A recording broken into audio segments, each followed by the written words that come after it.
眼前的村民们只用一根绳子，将数百斤的物资从山下背上海拔4000米高的大山。这是尼泊尔大山中的夏尔巴人祖祖辈辈的生活方式。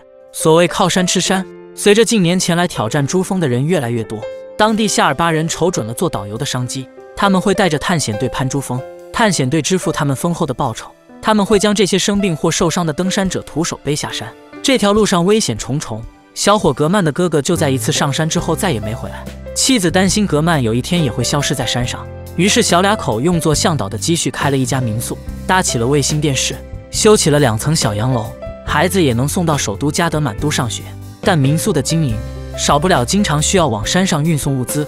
牦牛这种牲畜性格暴躁，不适合在高山上跑运输，为此格曼萌生了一个想法，但他需要先找村里年长的活佛来求证是否可行。他想买一匹马用来运送物资和客人。活佛对格曼的想法非常赞同，并告诉他经幡上已经给了他指引，在下山之前，活佛会给这些搬运工献上白色的哈达，祈祷他们一路顺风，进行煨桑仪式。挂过经幡之后，格曼便开始了他的下山买马之旅。常年攀爬珠峰，让格曼的体能远超于常人。为了节省时间，格曼10分钟内便能快速下降至海拔2000米。但眼下格曼有个困扰，买马的钱还没着落。他来到了首都加德满都，格曼表哥在这里开了一家登山用品店。格曼经常会将游客送给他的登山用品卖给表哥，但卖掉这些装备，买马钱还差一大截。表哥借给了他15000尼泊尔卢比，买马挣钱后再归还2万。路过一处寺庙，格曼会虔诚祈福。这些敲锣打鼓的小孩，格曼对他们的经历感同身受，因为他从小也是被父亲送到寺庙度过童年。马舍大多开设在登山的山脚必经之路上，方便出租给沿途的游客。格曼需要在沿途40公里的峡谷挨家挨户询问。马匹都是村民们的摇钱树，很少人愿意出售自家马匹。靠着山脚的旅游业，许多村民都修起了新房。一天下来，村民们的马都只租不卖。夜幕降临，格曼今晚只能在外露营，一堆篝火就着一片面包，就这样简单凑合一夜。第二天，格曼来到一处更加偏远的马舍。幸运的是，马主人刚好要卖马。爬山格曼在行，但养马却是个十足的新手。格曼相中了一匹灰色的马，骑上马的格曼有些局促，弯着腰抓紧了马鞍，害怕摔倒。到了讨价还价的环节，格曼想要一口价3万尼泊尔卢比带走马和马鞍，马主人咬住价格不肯让，坚持不肯送马鞍。格曼求马心切，没有再砍价，他只能再去市场里买马鞍和铃铛。格曼给他的新马暂时取名叫卡马，回到村子再让活佛取个吉利的名字。回村前，格曼还需要挣够还给表哥的钱。他在机场周围徘徊，这里一般会有很多游客，但现在时值尼泊尔罢黜国王，游客比往常少了许多。格曼没有揽到一单生意，他只能带着卡马先回去。虽然返程没有赚到1分钱，但是卡马还是很激动，崭新的生活就要开始了。走在崎岖山路上的步伐也愈加坚定，但回去前，他先要给表哥一个交代。他来到一家网吧，让老板帮忙代发一封邮件给表哥，随后便开始了一人一马的登山之路。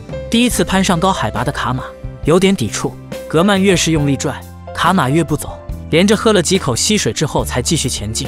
走在悬空的吊桥上，峡谷间的微风吹拂着格曼，他的心情大好。在下楼梯时，卡马也显得非常不适应。格曼担心卡马是否不适应高海拔，产生了高反。在半山的社区，他让兽医给卡马进行了检查，除了头上有一个小伤口外，只是比较虚弱。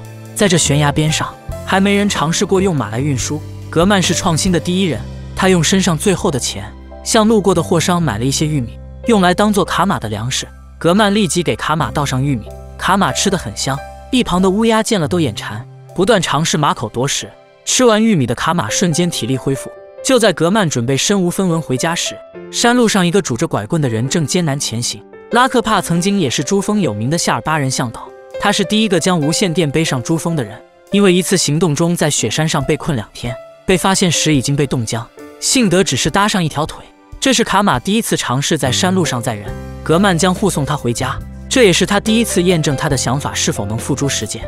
格曼将拉克帕成功护送到家，回到家中，格曼给妻子讲述着这一路的经历和他的创业蓝图，两口子对未来充满了希望。第二天，格曼带着马匹来到寺院举行赐福仪式，他们奉上自家的酥油茶，祈祷人和马匹都能平安健康。接着他将卡马带到了学校，他想请学生们帮忙给他的马画一幅画，用来当做宣传海报。有了海报，格曼便可以用来宣传推广。很快格曼就接到了第一单生意，有向导因为眼睛被紫外线灼伤，需要紧急从珠峰大本营撤离，而直升飞机因为大雾无法上去。格曼立即背上2包干草出发。珠峰大本营位于海拔5400米高，一人一马需要步行2天才能抵达。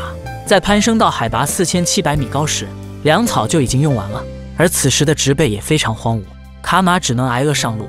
更加雪上加霜的是，天气转瞬即变，高海拔处布满积雪，雾气弥漫，他只能等待天气放晴，才能继续上路。好在坏天气并没有持续太久，越往上走，路况愈加恶劣，稍有不慎便有可能跌落悬崖。经过漫长的跋涉，他们终于抵达了珠峰大本营。一名视网膜被灼伤的向导被扶了过来，格曼将带着他下山治疗。向导的医疗费用和运输费都将由探险队的保险支付。向导的眼睛经过妥善治疗也将不会有大碍，既能帮助人，又能挣钱，这项业务非常可行。他引进了更多的马匹，马商也和他建立了稳定的合作关系。越来越多的游客选择马匹租赁服务，最后格曼顺利还上了表哥的钱，孩子们也能接受更多更好的教育。